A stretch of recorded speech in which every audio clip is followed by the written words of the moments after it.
বৃষ্টির দিনে খিচুড়ি পছন্দ করে না এমন মানুষ খুঁজে পাওয়া যাবে না। তাই আজকে আমি আমার হাতের বেস্ট একটা খিচুড়ির রেসিপি তৈরি করে দেখাবো, যেটা আমাদের বাসার সবাই খেতে খুবই পছন্দ করে। তো চলে যাচ্ছি মূল রেসিপিতে। প্রথমে আমি এখানে দিয়ে দিচ্ছি পেঁয়াজ। আমি তেলে পেঁয়াজ ভেজে নিচ্ছি, প্রায় হাফ কাপ পরিমাণ পেঁয়াজ নিয়েছি। আমি প্রথমে একটু বেরেস্তা করেছিলাম, সেই তেলেই পেঁয়াজটা ভেজে নিব। পেঁয়াজটা যখন নরম হয়ে যাবে তখন আমি এর মধ্যে দিয়ে দিচ্ছি 1/3 কাপ পরিমাণ মুগ ডাল এবং 1/4 কাপ পরিমাণ মসুরির ডাল। মুগ ডালটা আমি প্রথমে হালকা একটু শুকনা তাওয়াতে ভেজে নিয়েছিলাম যাতে খুব সুন্দর ঘ্রাণ আসে। এবার দিয়ে দিলাম একটি আলু এবং একটি গাজর কিউব করে কেটে নিয়েছি। এবার দিয়ে দিচ্ছি 1 টেবিল চামচ মরিচ গুঁড়া, 1 চা চামচ হলুদ গুঁড়া এবং 1 চা চামচ ধনিয়া গুঁড়া, আর দিয়ে দিলাম গরম মশলা, এলাচ, দারচিনি এবং তেজপাতা। এবার দিয়ে দিচ্ছি 1 টেবিল চামচ আদা বাটা, 1 টেবিল চামচ রসুন বাটা এবং 1 চা চামচ জিরা বাটা। এবার কয়েকটি কাঁচামরিচ একটু ভেঙে দিয়ে দিলাম।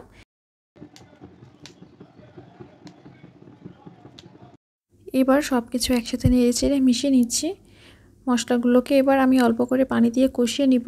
তবে তার আগে আমি এখানে দিয়ে দিচ্ছি 1 চা চামচ লবণ। আপনারা লবণ স্বাদ মতো দিয়ে নেবেন। আমি পরবর্তীতে আরও লবণ অ্যাড করব, তবে প্রথমে আমি অল্প করে দিয়ে নিচ্ছি। এবার আমি গরম পানি দিয়ে মশলাটাকে কষিয়ে নিচ্ছি। আলু এবং ডালটা প্রায় 50% সেদ্ধ হওয়ার জন্য যতটুকু পানি দরকার আমি ততটুকু পানি দিয়েছিলাম। এবার এটাতেই মশলাগুলো ভালো মতো কষিয়ে নিচ্ছি। প্রয়োজনে একটু ঢেকে দিতে হবে। কিছুক্ষণ ঢেকে রাখার পরে যখন দেখা যাবে মশলা কষে গিয়েছে এবং এগুলো কিছুটা সেদ্ধ হয়ে গেছে, তখন আমি একটু নেড়েচেড়ে মিশিয়ে দিচ্ছি। পানিটা যখন সম্পূর্ণ শুকিয়ে যাবে তখন এর মধ্যে আমি 2টি টমেটো দিয়ে দিলাম আর দিয়ে দিচ্ছি পোলাওয়ের চাল। আমি এখানে 1.5 কাপ পরিমাণ পোলাওয়ের চাল নিয়েছি। এবার সব কিছু একসাথে মিশিয়ে নিচ্ছি। আমি কিছুক্ষণ পরে এর মধ্যে পানি অ্যাড করব। সব চালটা একটু ভালোভাবে মিশে গেলে প্রায় 2 মিনিটের মতো এটাকে একটু ভেজে নিচ্ছি। ভেজে নিয়ে আমি এখানে গরম পানি অ্যাড করব। চাল এবং ডাল যতটুকু পরিমাণ নিয়েছি তার ঠিক দ্বিগুণ পরিমাণ পানি অ্যাড করব। আমি যেহেতু 1.5 কাপ চাল প্লাস ডাল নিয়েছি কিছুটা, তো সব মিলিয়ে আমি এখানে 4.5 কাপের মতো পানি অ্যাড করেছি। তবে চাল ভেদে পানিটা কম বেশিও লাগতে পারে, আপনারা সেক্ষেত্রে একটু বুঝে দিবেন। আমি এটা মাখা মাখা করেছিলাম, তাই 4.5 কাপের মতো পানি অ্যাড করেছি। আর আপনারা যদি একটু নরম করে খেতে চান সেক্ষেত্রে পানিটা একটু বাড়িয়ে দিবেন।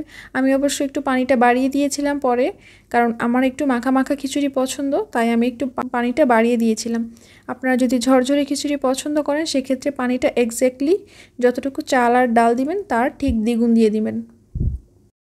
এবার সব কিছু একসাথে ভালোভাবে একটু জাল করে নিচ্ছি, নিয়ে একটু ঢেকে দিব।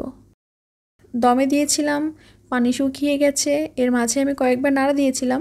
খিচুড়িটা যখন হয়ে যাবে তখন এর মধ্যে সবার শেষে কিছু উপকরণ অ্যাড করব। এর মধ্যে আমি দিয়ে দিলাম কয়েকটি পোলাওর পাতা।